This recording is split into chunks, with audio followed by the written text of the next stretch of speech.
اپنے گھروں کی معاشرت نبی والی لاؤ، ایک دوسرے کی تعریف کرو، ایک دوسرے کی حوصلہ افزائی کرو۔ سبحان اللہ۔ اللہ کے نبی گھر آئے، ام سلمہ کے گھر کی باری، کھانے کو کچھ نہیں، پکایا کچھ نہیں، ہے ہی کچھ نہیں، تو خامد و محمد مصطفیٰ جیسا اور آگے کھانا تیار نہ ہو تو بیوی کے دل پہ کیا گزرے گی؟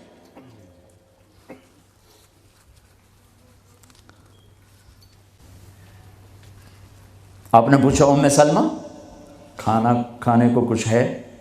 تو ایک دم انہوں نے بہت ہی ندامت لجاجت کے ساتھ کہا، یا رسول اللہ کچھ نہیں ہے، یہ سرکہ پڑا ہوا ہے۔ اب سرکہ کیا کہتے ہیں انگریزی میں؟ ونیگر، شاید کسی کو سرکہ سمجھ میں نہ آئے۔ ایسی چیز ہے، ایک ڈراپ یہاں رکھو تو تمہاری زبان جل جائے گی، ہاف ٹی سپون لو تو تمہارا سارا گلا چیر کے رکھ دے گا۔ اور میں غلطی سے کوئی سرکے میں بعض سلاد پہ ہوتا ہے نا سرکہ ڈالا ہو، میں غلطی سے میرے منہ میں کوئی ایک پتا بھی چلا جائے تو ایک ہفتہ میرا گلا گیا، اتنا میرا سینسٹیو گلا ہے اس سے۔ سرکہ کوئی کھانے کی چیز؟ انہوں نے تو آجل، یا رسول اللہ بھائی ایک سرکہ ہے، ہائے ہائے ہائے ہائے۔ آگے میرے نے کہ سرکہ بھی کوئی کھامن دی شاید، تو اتنا ہی نہیں پتا بھائی سرکہ کھامن دا نہیں ہوتا۔ میرے نبی نے فرمایا ہو نعم الادام الخل، ام سلمہ سرکے جیسا تو سالن ہی کوئی نہیں، ہے سرکے جیسا تو سالن ہی کوئی نہیں۔ کیسے اپنی بیگم کو شرمندگی سے نکالا اور احساس کمتری سے نکالا، سرکے جیسا تو سالن ہی کوئی۔ جس گھر میں سرکہ ہے انہیں کسی سالن کی ضرورت ہی کوئی نہیں۔ یوں حوصلہ بڑھایا جاتا ہے۔ یہاں تو چونکہ وہ مقابلے کی ٹکر، یہاں بیویاں بھی ڈاڈی ہیں خوب، اور تو یہاں تو ان کی اپنی کونسلز بنی ہوئی ہیں۔ تو میں مسلمان عورت کو کہتا ہوں، چونکہ یہ میری بات آگے جا رہی ہے، آپ میرے سامنے بیٹھے ہو،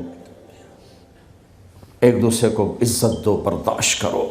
میرے نبی نے فرمایا بہترین مسلمان وہ ہے جو بیوی سے اچھا سلوک کرتا ہو، اور بیوی سے فرمایا میری شریعت میں سجدہ ہوتا تو بیوی سے کہتا خامند کو سجدہ کر۔ بہترین صدقہ اولاد کی تربیت ہے۔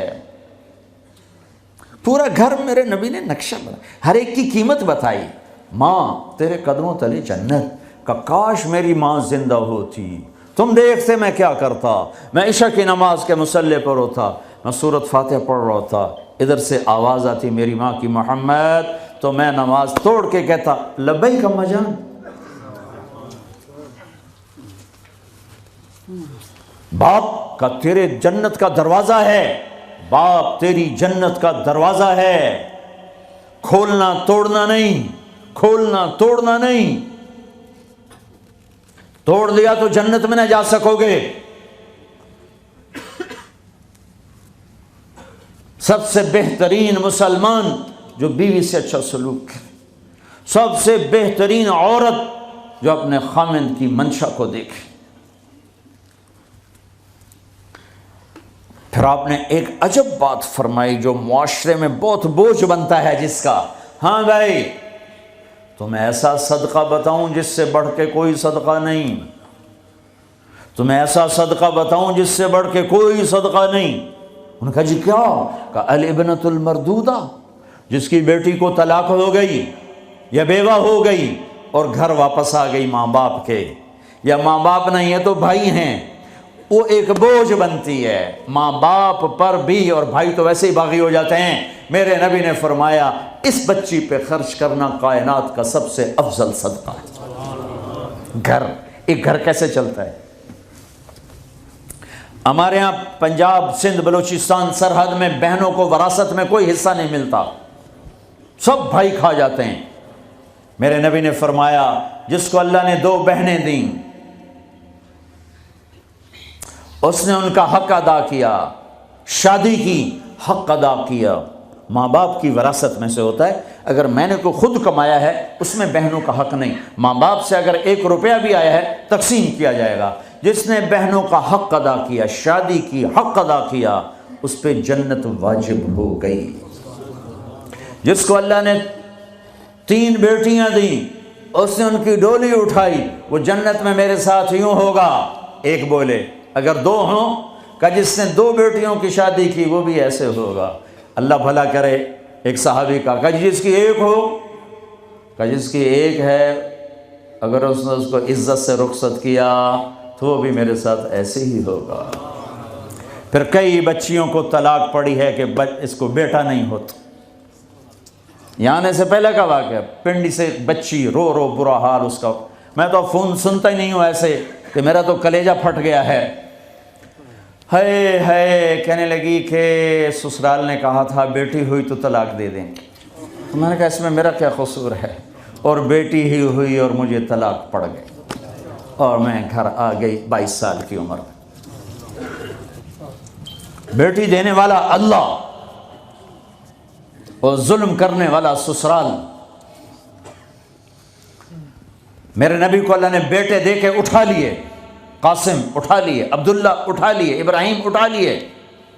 4 بیٹیاں دی، 3 زندگی میں اٹھا لی. زینب، ام کلثوم، رقیہ، تینوں آنکھوں کے سامنے چلی گئیں.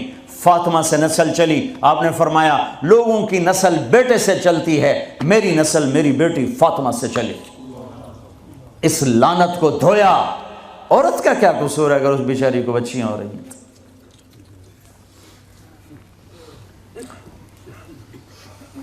جس نے اپنی بہنوں کو حق ادا کیا، جس نے بیٹیوں کو ڈولے میں بٹھایا، ان کا حق ادا کیا، کہ جنت میں یوں ہو جائے گا.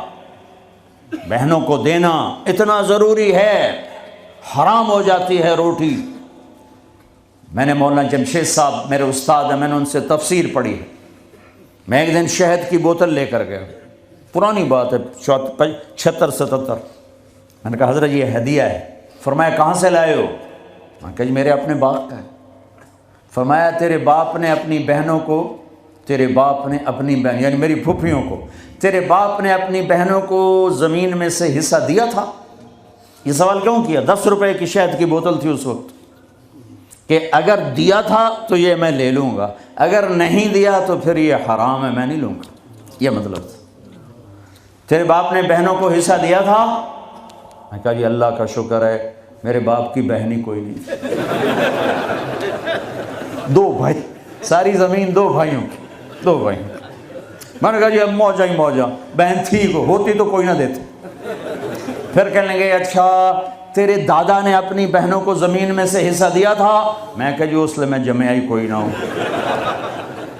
اتنی ریسرچ کے بعد ایک شہد کی بوتل قبول فرمائی. بیٹیوں کو دینا اتنا ضروری ہے.